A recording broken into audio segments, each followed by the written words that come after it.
Alright everyone, I've begun to archive offensive content that I've liked on YouTube for a while, because I've noticed that a little bit of it has gone missing over time. Like even like the Great Satan at Large is now in limited state.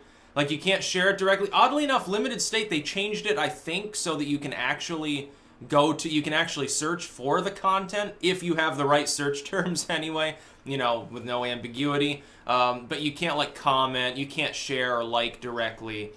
You would have to just, link out the URL to people, which is, it's an extra step involved. It's an attempt to suppress content in a mild, variant, I suppose. I totally oppose the use of this system.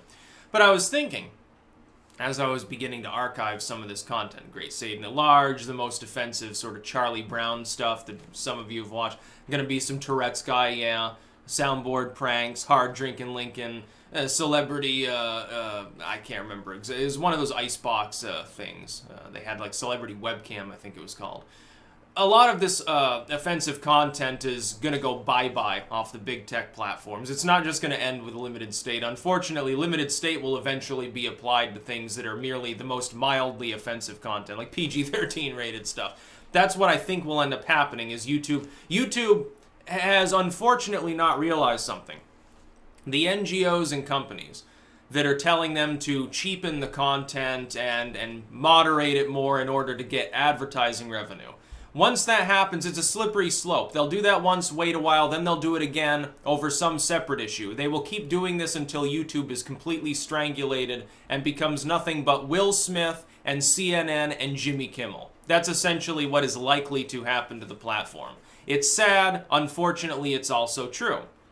As far as music goes, they're even cracking down on that. So Grand Belial's Key gets put in limited state. Wonderful.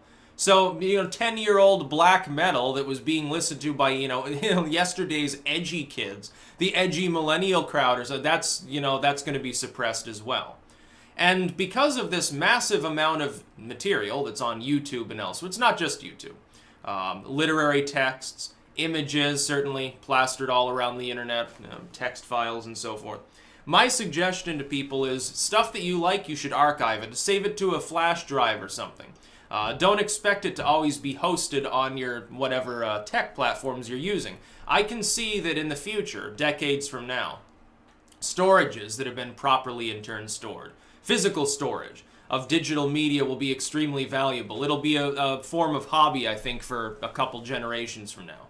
Much like we look back, what do a lot of people do on YouTube? They look back at old historical stuff, like music from the 40s and 50s and stuff. Stuff gets rediscovered, goes viral all over again.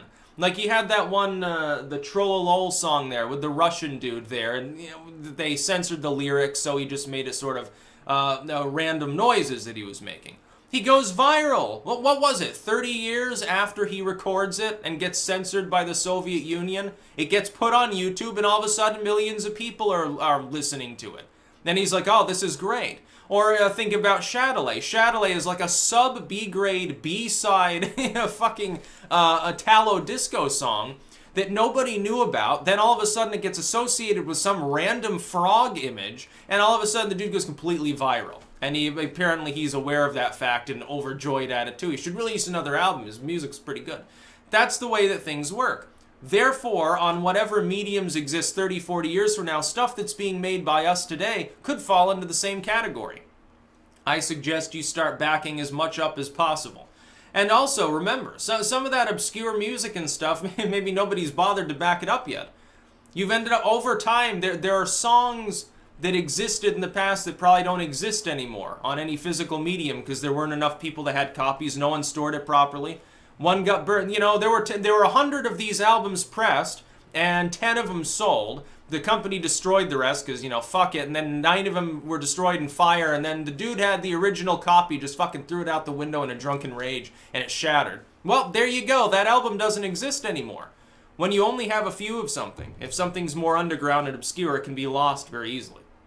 So I've been taking content and steadily moving it to flash drive, and I intend to fill up probably many, many terabytes of this content. It's video and music content. Of course, with a soundboard prank, you only need the MP3. You can always remake the video later. It wouldn't be difficult because you're just using one image of like, oh, this is, Frank Garrett, and it's never actually the real him. This is the Springfield pervert or whatever.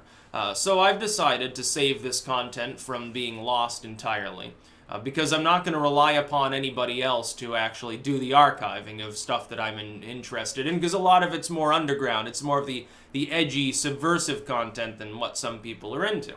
I suggest you do the same. And another thing is the possible monetary value. Don't discount the possibility that people will be willing to offer enormous sums of money for lost files in the future. Don't discount that possibility.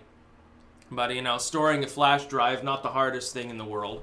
Keep it safe from, excessive moisture and getting, dirt all over it or something. I figure I'll probably, in the case of another Carrington event, should probably construct one of those little, briefcase-sized Faraday cage things, because that can save it in turn from being, completely wiped by such an event. You do realize if one of those does happen, a massive, what was it, an X-37, they estimate, or something, solar flare, you do realize it would wipe out basically all the electronics on Earth, right? Your computer would be totally fried. It would probably, there'd be sparks flying out of all your electronics. Last time this happened, all that there was around were a few telegraph wires. And telegraphs were operating without operators, or operating without being hooked up to electricity because they were being fed by a fucking solar flare. And there were fires caused and people were getting shocked. And it was all sorts of crazy. Look around you. We got more than a few telegraph wires now, don't we? Your house is basically one giant electrical apparatus. We have another Carrington event. There's going to be a lot of ohms lost just by fire alone. In fact, it'd probably be basically every home. It'd be a little bit of a problem, I think. Come to think of it, your TV is on without being plugged in. Yeah, you know that it's going to be a bad day. As far as digital content goes, though, I'm going to take as many steps as I can to safeguard the sort of things that I'm interested in. Because we might end up in a situation where these big tech sites collapse and there's not enough time for you to readily, you're not going to have weeks and weeks to back that content up. Put it somewhere else, because you're the one that's storing it. That's what I intend to do also. It makes sense as alt tech becomes more substantial, potentially moving this content onto new platforms as well to be hosted. Alt tech, libertarian, big tech sites. That's a possibility, yes. Having it, putting it on BitChute. I'll have to talk to them because I'm not sure about their policy on uploading third-party content. But a lot of this is totally, soundboard pranks are not copyrighted unless they have a musical track or something. The people in the calls can't reasonably claim it. They can't prove that it was recorded in a state where there was the requirement for their consent, number one. So, you can't construe it as a criminal thing. Number two, how can you readily copyright a phone call if the other person couldn't prove that it was in such a state? Be a little bit difficult, I think. That's about all. Peace out.